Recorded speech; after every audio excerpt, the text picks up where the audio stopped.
Welcome back. Today, we're diving into a really fascinating piece of tech that might just solve one of the biggest paradoxes in sustainability. We're talking about a way to recycle things that, up until now, we thought were completely unrecyclable. So, here's a strange question for you. What happens when green energy gets old?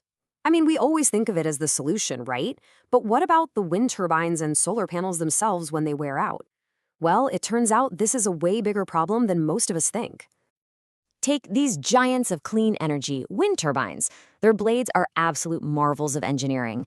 They're built to be incredibly strong and durable, to last for decades out in the elements. But that strength is also their greatest weakness. They're made of these complex composite materials that are almost impossible to break down, which means thousands of them are just ending up in giant landfills. And that presents a real dilemma, doesn't it? How can an industry claim to be truly sustainable if its own equipment creates a massive waste problem? Finding a solution here isn't just a nice to have, it's absolutely crucial for the future of renewable energy. And the answer, well, it might be found in a pretty surprising place. The answer might just come from the fourth state of matter, plasma. You know about solids, liquids, and gases. Well, if you superheat a gas to extreme, and I mean extreme temperatures, you get plasma. The easiest way to think about it is like harnessing the power of a star right here on Earth.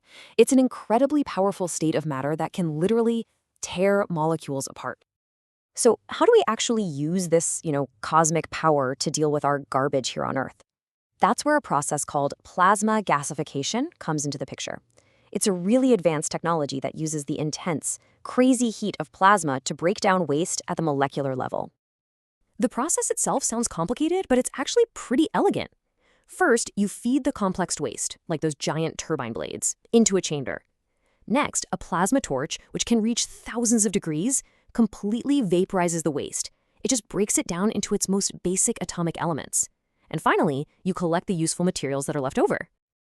And this is where it gets really exciting. What exactly do we collect? See, this isn't just about destroying waste. It's about transforming it into brand new, valuable resources. It turns a disposal problem into a recovery solution. The transformation is just remarkable. You take this complex, non-recyclable material like a wind turbine blade, and what do you get out? Two simple, incredibly useful things. Syngas, which is a fuel for energy, and recovered fibers that you can use in construction materials. Literally nothing is wasted. Let's break that down just a bit. The syngas, which is basically a mix of hydrogen and carbon monoxide, is a clean fuel. You can burn it to generate electricity, so you're essentially creating green energy from old green energy parts.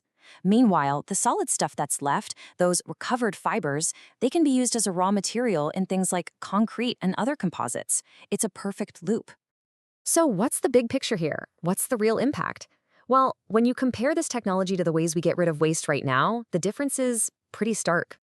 I mean, this comparison really says it all. Landfills? You get zero resources back, and they produce high methane emissions. Not great. Incineration is a little better. You get some energy, but you lose the materials. But then look at plasma gasification. It excels across the board. You get high recovery of both energy and materials, with very low emissions and very little land use. It's a powerful contender for a truly sustainable future. So this technology's advantage really rests on three powerful pillars. First, it's efficient, meaning you get more value out of every single ton of waste. Second, it's scalable, which suggests it could be used for huge industrial or even citywide waste streams. And most importantly, its environmental impact is just a fraction of our current options. And experts definitely agree. The source material calls this a pivotal thermal process. What that means is they see it as a cornerstone technology, a real game changer for reinventing how we manage waste and for building a true circular economy. This whole idea forces us to ask a really fundamental question. If we can break down anything into its basic components, then what does the word unrecyclable even mean anymore? It offers a clear pathway to what's called a true circular economy. For decades, we've lived in a linear world. You take resources, you make something, and then you dispose of it. A circular economy closes that loop. Waste from one thing becomes the raw material for something else. Plasma gasification is like a powerful engine for that circle, turning the dispose step right back into the make step. And that leaves us with this final, kind of mind-blowing thought. If any material can be deconstructed and then reformed into something new and valuable, have we finally reached a point where we can engineer waste out of existence? It seems like this technology isn't just about managing our trash anymore. It's about redefining what trash is altogether.